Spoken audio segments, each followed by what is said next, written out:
Hey, good morning, everybody. Thank you so much for coming online today and choosing to worship with us here at Prairie Baptist Church. You know, this is our second week that we are doing a fully online format, and so we're still learning the ropes of this online world, and we're still trying to get better at it. And so we do invite you guys to continue to give us your feedback on what maybe could work better for us and what could work better for you. You know, one of the things that's hard about pastoring in this time of quarantine is you really can't be with people too much. And so if we can do something for you, please don't hesitate to at least give us a call, send us a message on Facebook, send us an email, but reach out to us and tell us if there's anything that we can do to serve you guys during this time. I know that the staff, we've talked about it, and I mean, we still want to be present for you guys, and we just want to make sure that you guys know that we love y'all and that we are praying with y'all through this, and we are excited that God is going to win the day. And so we know that soon enough we'll be back in our regular services, and if you haven't checked it out, we've got an announcement video I think from last week that we created, and it actually shows a little bit of the building progress. Yeah, and so we're going to hopefully be completed with our building before our services resume here on campus. And so thank y'all so much for your patience through this whole process. We definitely want you guys to continue to give us feedback so that we can get better at this whole thing. But one thing I want to announce really before we kind of get started in the sermon is we were told last week that it would be great to have some options to listen online besides the website and the app and Facebook. And the reason for that is I know that some people want to listen to this live at 10 a.m. And so we actually now have the option you can watch on YouTube at 10 a.m. as well. And so we're going to have a link below this video that you can click, and you can go over to YouTube. But if you know someone that doesn't have Facebook and they said, hey, I'd like to listen to y'all's sermons, then give them our YouTube page. So go to Round Prairie Baptist Church and click on ours, and this should be live at 10 a.m. on YouTube as well. The good thing about YouTube is you guys can get closed captioning for that. And so if you know someone that's hearing impaired, please tell them to go to YouTube, click the closed captioning tab, and it'll caption everything that's said during the service. And so it's a great option for someone, and please let people know. Also, rpbcfairfield.org is our website. Please go on there. You can always listen to the sermons after the fact on our website or on our app. And so that's really all I got to say about that, I guess. And so as we kind of get ready for the sermon, you know, I want to remind you, last week we talked about this concept of finding peace in a time of fear. And you know, I said, you know, it doesn't really take a lot of really exploration in our culture right now to find fear. As a matter of fact, fear seems to be everywhere in our culture right now. There is a pandemic literally in our midst, and because of that, there's a lot of uncertainty as to what the next few days, weeks, and months may look like for us. And even though we know that is true, as believers, we also know that God has given us the opportunity to have peace even in the midst of the pandemonium, if you will. And so we talked about finding peace in a time of fear, but today we're going to be talking about finding God in a time of fear.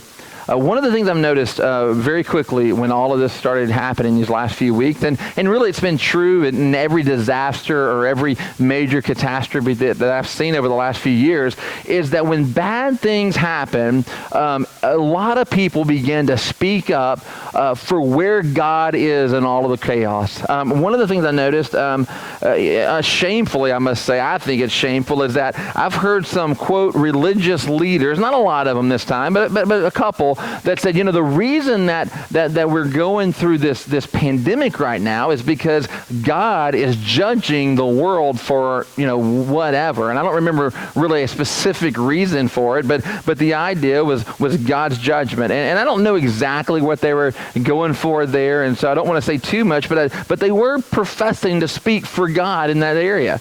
And I saw kind of the same thing back when Katrina hit New Orleans. And, you know, one of the things I heard from more than one religious leader, and I say religious because I don't really want to, you know, with quotes, I don't really want to be grouped with these people necessarily. But I saw some leaders who would say, you know what, the reason that Katrina hit New Orleans is because God is punishing New Orleans for all the immorality that goes on in that city.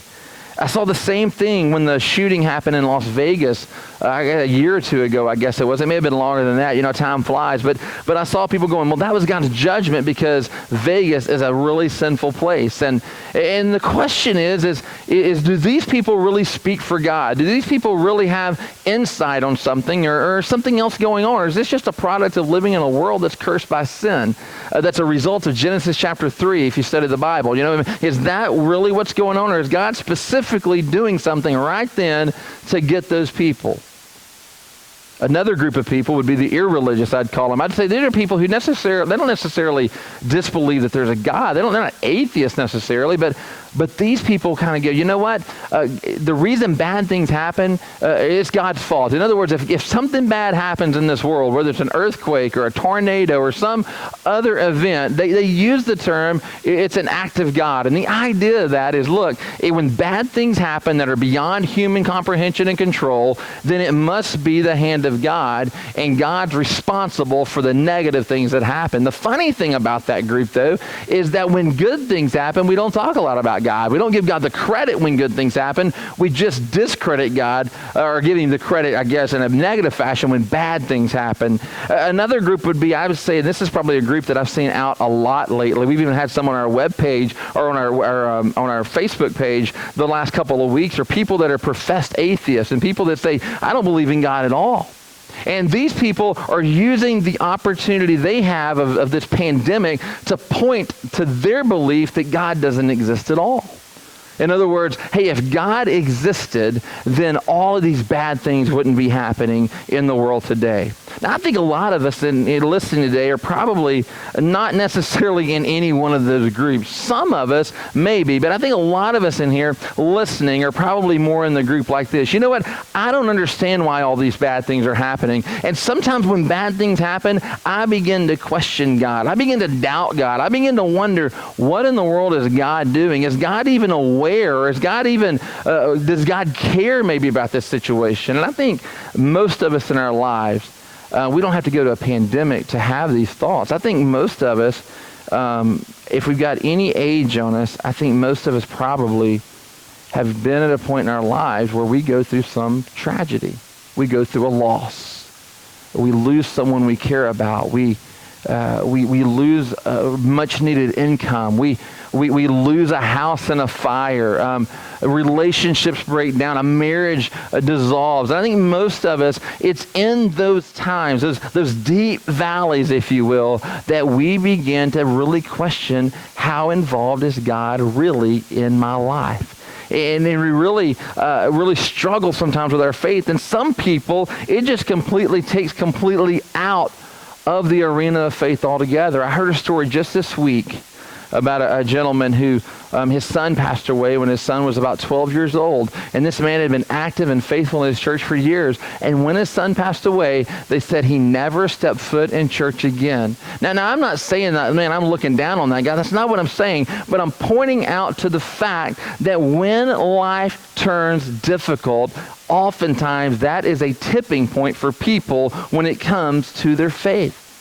And what I want to do today is I want to help you learn from God's Word where God is in times of fear. Where is God in times of tragedy? Where is God when life takes that left turn? Where is God when relationships break down? Where is God at? Does God care? Does God have power? Is God still even involved in our lives? And what I want to do is I want to look at a story in the Bible about a guy named Job. If you remember Job, he's described as an upright man. In other words, Job was a really good guy. And I don't want to just say like a good old boy. It was more than that. He was a good man in character. Job's the kind of guy that you dream your daughter's going to bring home one day. If she's got to get married, you want her to marry a guy like Job. That's kind of what Job is. I mean, he's the guy that opens the door for anybody that walks through. He's the guy that gives the hitchhiker a ride. He's the guy that, always takes care of the people around him. Job was a really good man.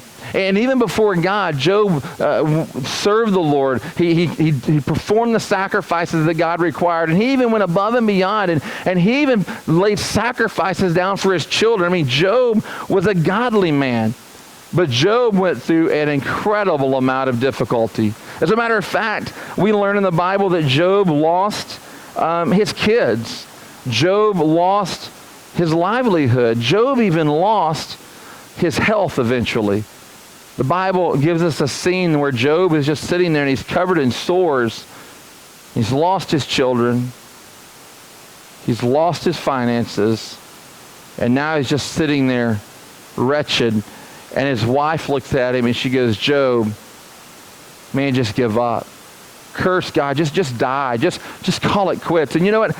I don't know if there's anyone out there listening today that you're to that point, but I bet you many of us listening have been to a point where we really are struggling with God. God, if you're with me, I don't understand why life is so darn hard. God, if you really love me, I don't understand why I lost someone I love so much. God, if you're really with me, God, I don't know why my marriage didn't make it. God, if you're with me, God, I don't know where you are, God, and I need to know where you are because I don't know that you're with me anymore. And Job loses all of this, and then he has some friends come, and they begin to be the mouthpiece of God, so they think, as to why God has allowed all this in Job's life. And really, in summary, what they tell him is, look, you must have done something, Job. You must have ticked God off, and now God is paying you back for what you did. Now, that's a very vague summary, but that's kind of what they tell him is, look, you must have done something, Job. Otherwise, your life would be better right now. But it's not, and so it's obvious you must have done something. That kind of sounds like the religious leaders, doesn't it? And so Job goes, I really don't know anything I've done. And as a matter of fact, Job even, I can't say is a complete motive for this, but later in the book, he begins to kind of go, I have done things right. I don't know what I've done. And he begins to really kind of even seemingly question the motives of God. Just like we probably would, honestly. If I buried all my children, I would probably be worse off than Job. If I had lost my livelihood, if I had lost my health, if I had lost all of that, I'm not sure I'd be any better than Job. And so I think he's doubting, God, what is going on? And so God gives Job a reality check on where God is and what God is up to. And then Job, in turn, at the end of the book, in Job 42, which is where we're going to be now, Job responds to God based off of what he sees in God, and everything changes because of it. I want you to read with me. What we're going to do is you're going to see where Job encountered God, and now God has given Job a clear understanding of where God is in tragedy. And in turn, we get some takeaways from Job of where God is in our tragedy. Look with me, if you will. Job chapter 42, starting in verse 1, it says, Then Job replied to the Lord, I know that you can do all things. No purpose of yours can be thwarted. You ask, who is it that obscures my plans without knowledge? Surely I spoke of things I did not understand, things too wonderful for me to know. You said, listen now, and I will speak. I will question you, and you shall answer me. My ears had heard of you, but now my eyes have seen you. Therefore I despise myself and repent in dust and ashes. Here's what Job's saying. He's going, God, I have a new understanding of who you are. God, I have a new understanding of where you have been, and I have clarity that I never had before. God, I had heard about you, but now that I see you this way, God, I get it. I don't like necessarily where I've been, but I get it, God. And that's what he's saying. He goes, I've heard of you, but now my eyes have seen you. So what did Job see in God that made everything different? Well, I think there's three takeaways. I really do from this passage. I think takeaway number one is this: God can do all things. In other words, Job says in verse 2, I know that you can do all things. What Job's saying is, God, the reason I'm in the situation I'm in, the reason I'm in the struggle that I'm in, the reason the valley is here has nothing to do with the idea that you are somehow impotent in your power and your ability to change those things. God, you still are God. That's what I really think Job's saying. God, you're still God. That didn't change because of my circumstances. That didn't change because of my difficulties. That didn't change because of my stress. That didn't change because of my loss. And I want to tell you, I think the natural response that a lot of us have when we say, okay, well, if I'm going through the pit of hell, so to speak, and God doesn't do something about it, then the response is, why in the world would God love me and not change those things in my life? And that's where a lot of the questions come from. If God can, then why doesn't he? And then it kind of morphs into this belief system that says, well, if God can do something, then God must do something. And the problem with that logic, the problem with that flaw, is that view assumes that God exists in order to make my life smooth, pleasant, and easy. And what happens is the relationship that we have with a holy God is not one any longer of a creator to a creation. It's from a genie to a master. And we become masters and God becomes the genie, and now we expect him to do our bidding. But the problem with that is that is so far away from the reality of the God revealed in the Scriptures. You see, the God revealed in the Scriptures is the one who breathed life into existence, the one who sustains life, the one who continues life, the one who is above all, who is everywhere, who is all-powerful. That's the God of the Bible. I'm going to tell you, if the God that you think is leaving you or rejecting you or distant from you is the God who exists to serve your needs only, I want to tell you, that's not the God of the Bible. You've been serving a false God. And I really think that's where a lot of atheists, people that would say, I don't believe in God at all, because look at all the problems in the world, they start from the wrong premise altogether. They start from the premise that if there's a God, he must exist to serve me. But the Bible teaches a very different God. He's not a God that exists to serve me. He's a God I exist to serve. You see that shift? And what happens is when that shift takes place in the midst of tragedy, we start understanding that our lives are about something more than what we're encountering right now. And see, Job goes, I know that you can do all things. I think there's a lot of people who have probably rejected the notion of God based on a false understanding of who the God of the Bible actually is. I think there's people probably that have said, I don't believe in God, and here's why, and all their logic is related to a God who doesn't exist. It's a God of their own making. It's a God of their own imagination. And I would go with them and say, you're right, that God doesn't exist. But the God of the Bible is not the God you're describing. You see, the God of the Bible, even in the midst of tragedy, remains all powerful. He's still God. Outside of our circumstances, he remains God. That's takeaway number one. Takeaway number two is this, though, and this is a huge one I want you to get, and it's the second part of verse 2 there. He says, no purpose of yours can be thwarted. What Job is saying is, look, God, you're not only powerful and can do anything you desire, you have a purpose for your creation, and it cannot be thwarted. It can't be changed. It can't just be shoved to the side by my own whims. God, you actually have power and you have purpose for what you do. Now, I don't know to what degree God's purpose is always working out in the sense of like, is God withholding something or is God causing something? That's a conversation for another day when we deal with tragedy. But I think it's sufficient to say today that takeaway number 2 from Job is that we can rest in this fact: God has a plan. God has a plan. I know you have a plan. I have a plan. Every one of us listening have plans for our lives. And most of us, those plans aren't working out like we thought, right? But God has a plan, which makes sense if he's the creator, that he would have a purpose and a plan for the creation.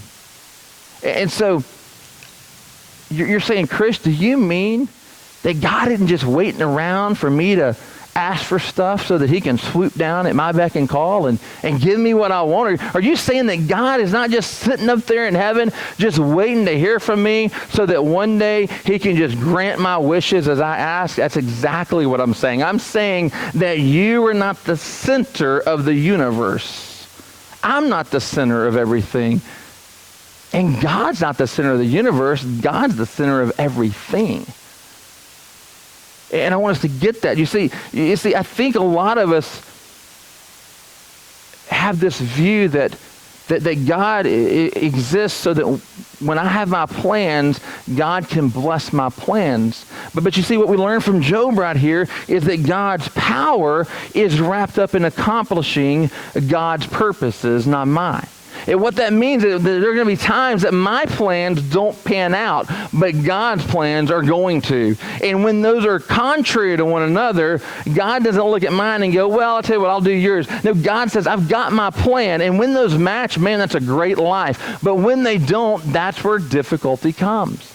You see, I think most of us are okay with God having a plan. I really do. I think most of us want to be a part of God's plan as long as we get to be in the highlight reel. You know what I'm talking about? Like we want to be on Sports Center in the top 10, of God's plan. Like we want to be the all-stars. You know, there's a great passage in Hebrews chapter 11 in the New Testament, and if you've ever read that, it's called the Hall of Faith. You know, because it's kind of like the Hall of Fame. You get it? But anyway, it's the Hall of Faith, and if you read, there's just verse after verse after verse in Hebrews 11 that talks all about the fact that God has done so much through people's faith. And we see by faith, Moses did this. By faith, Abraham did that. By faith, David did this. By faith, Samson did this. And those are all names that we want to be counted with. We're like, man, yeah, that's right. I want God's plan in my life like David and Goliath. I mean, who doesn't want to throw a rock at a big giant? I mean, come on. We all want God to do something huge in our lives. I mean, nobody really just looks and goes, you know what, God, I just hope that one day I just end my life with mediocrity. I think most of us, if we're believers, if we're followers of Christ, have a desire for God to do something great in our lives. Because we know that God has a plan. But the problem is what if the plan doesn't involve the highlight reel? What if the plan involves suffering? What if the plan involves hardship? What if the plan involves loss? There's a part of Hebrews chapter 11 that if you've not read, I want to point it out to you today. It's when I read this for the first time, it just blew me away. I mean, I don't remember reading it for the first time, but I mean, a few years ago when I really saw it, you have all these people being listed, and I think most of us are going, yes, I would love to be like Samson and have all that hair. I mean, and that'd be enough in itself. But then he was freaking strong. Of course you want to be like Samson. I mean, but I mean, in the end of the book, I mean, or the end of his story is him literally just pushing out pillars and causing the collapse of a Colosseum and all these wicked people being killed. And I'm not saying that's what I wish, but the idea of just having this strength. Of course I want to be Samson. Of course I want to be David. Of course I want to be like Moses, who led 1 million or 2 million people out of and formed a nation. Of course I want that. But then it gets down to verse 35 in Hebrews chapter 11, and this will blow your world up. Because he's listing all these people, and then he says this: there were others who were tortured, refusing to be released, so that they may gain an even better resurrection. Some faced jeers and flogging and even chains and imprisonment. They were put to death by stoning. They were sawed in two. They were killed by the sword. They went about in sheepskin and goatskins, destitute, persecuted, mistreated. The world was not worthy of them. Did you hear me? There were others. And as a matter of fact, most people would probably say that the group that were others probably is more numerous than the group that we know their name. In other words, by faith, you have some like David, but also by faith, you have others who were killed for their faith. You have others who were stoned for their faith. You have others who were sawed in two. You see, The lion's mouth was not always stopped. The sword was not always withheld. The giant sometimes won. And the reason for that isn't because God is not able. The reason for that may just be because God has a different plan than you do for your life. And I really do. I think there's people listening that you're looking at your loss and what you consider your greatest tragedy may be God's greatest victory.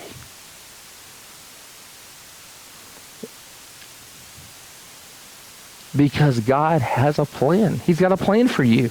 He's got a plan for me. He has a plan for my children. I'm going to tell you, the scariest prayer a parent can pray, but I think maybe the most in line with this passage is, God, my children are your children. God, my life is yours. And I want your plan accomplished.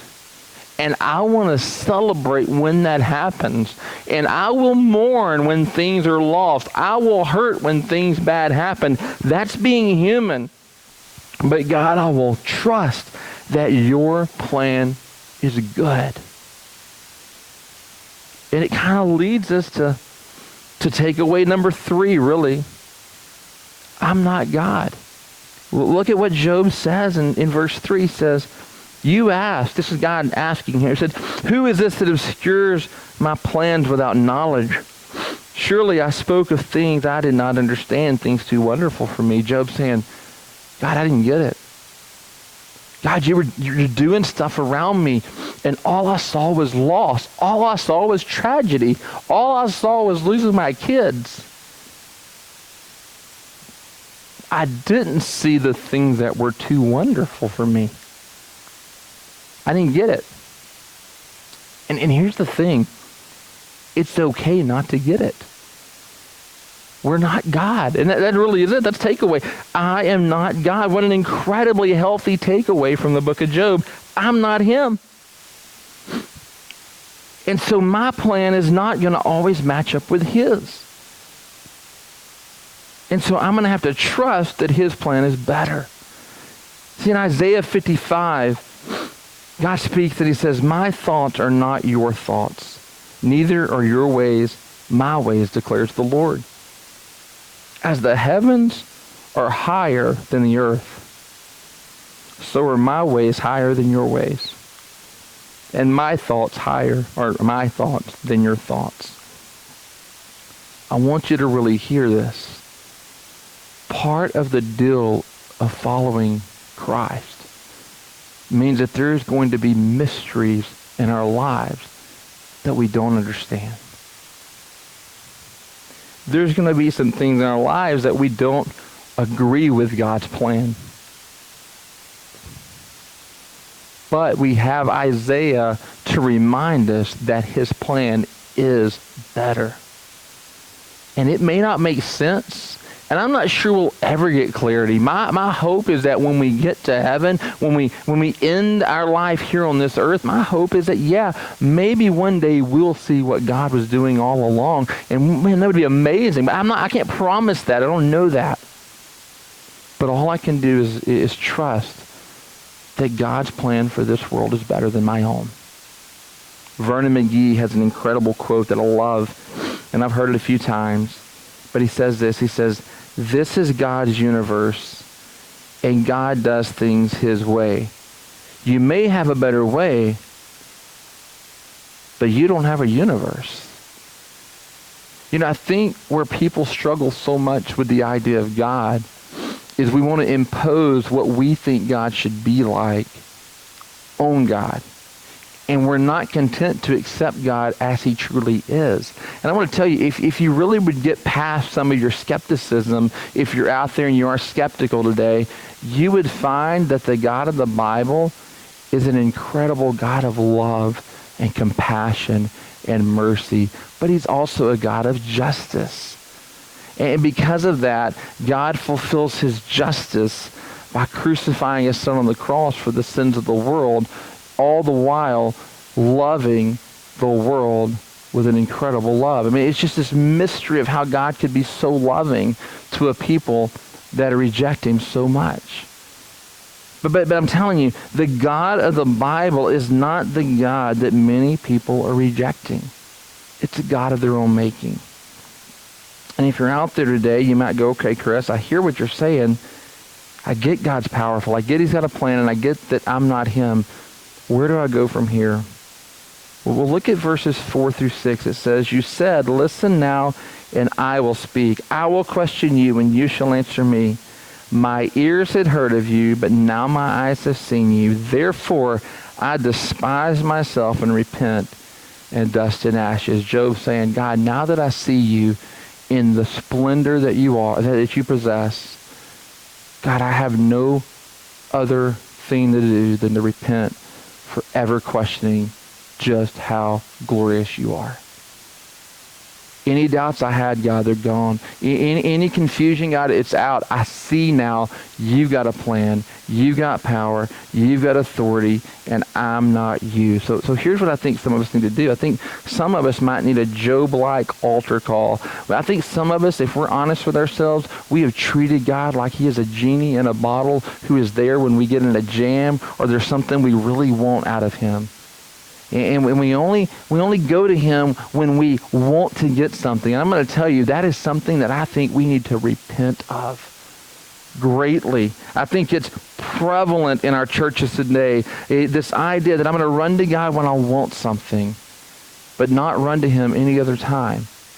Some of us in this room need to stop fighting God's plan for our lives and surrender to whatever he's been calling us to. I think there's probably people listening that God has been impressing on you to do something that's outside of what you plan to do for your life. But God is convicting you and showing you, I want you to do this. And you've been fighting. And I want to tell you, you need to stop fighting and just surrender to what God wants to do in your life. And lastly, and this probably hits most of us, some of us probably need to begin to worship through the pain of our life. There's some of us that are probably stuck somewhere, hurt, confused, bewildered at why our life is where it's at. And we need to walk back and just begin to worship God even through the difficulty.